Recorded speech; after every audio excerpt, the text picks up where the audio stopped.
बहुत समय पहले की बात है। किसी गांव में एक बूढ़ी अम्मा रहती थी। वो बहुत गरीब थी और अकेली ही एक झोपड़ी में रहती थी।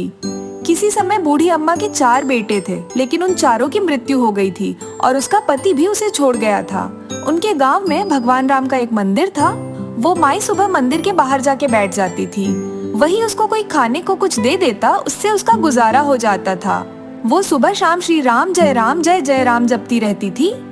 एक समय जब दीपावली का पर्व करीब आया तो वो माई मंदिर से एक रोटी अपने साथ लेकर घर आई और जैसे ही उसे खाने बैठी तभी उसके दरवाजे पे दस्तक हुई। अरे मुझ गरीब के घर कौन आ गया? वो दरवाजा खोलती है तो देखती है कि उसके द्वार पे एक सुंदर सा बालक खड़ा है। माई, मुझे बहुत भूख लगी है, कुछ खाने को है? हाँ हाँ बेटा, अभी देती हूँ, लेकिन तुम कौन हो? पहले कभी तुम्हें यहाँ नहीं देखा। मेरा नाम राघव है। तुम मुझे नहीं जानती, लेकिन मैं तुम्हें अच्छे से जानता हूँ। कुछ खाने को दो ना। ये ले बेटा, ये आधी रोटी तू खा ले और आधी मैं खा लूंगी। ऐसा कह के वो माई आधी रोटी उस बच्चे को देती है। अब जैसे ही वो फिर खाने बैठती है तब उसका दरवाजे पे एक बार फिर दस्तक होती है। माई जाके देखती है तो उसके द्वार पे एक छोटी सी बच्ची खड़ी हुई थी। अरे अब तुम कौन हो? मैं जानकी हूँ। माई, बहुत भूख लगी है, कुछ खाने को दोगी? हाँ हाँ बेटा, ये ले, ये आधी रोटी थी, इसका एक भाग तुम खा लो, बचा हुआ मैं खा लूंगी। अब माई उस बची हुई रोटी को हाथ में लिए खड़ी थी कि तभी एक बालक वहाँ भागता हुआ आया और उसके सामने आके खड़ा हो गया और उसे देखने लगा।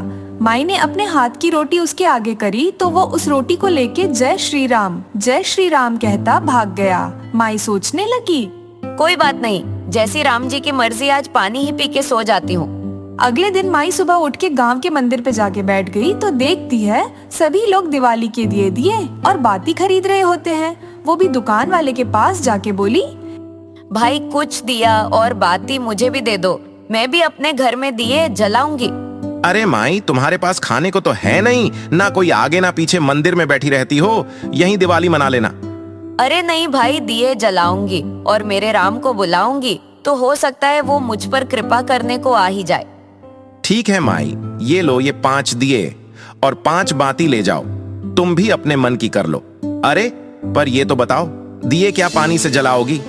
ऐसा कह के दुकानदार हंस पड़ा और पास की दुकान वाले से बोला, अरे भाई श्यामू, माई को थोड़ा तेल दे दे, ये भी दिवाली मनाएंगी और प्रभु राम इन पे कृपा करने आएंगे। वो दुकान वाला माई को थोड़ा तेल दे देता है। अब दिवाली का दिन आता है तो माई अपनी झोपड़ी में 5 दिए जलाती है और श्री राम जय जय राम जपती हुई सो जाती है।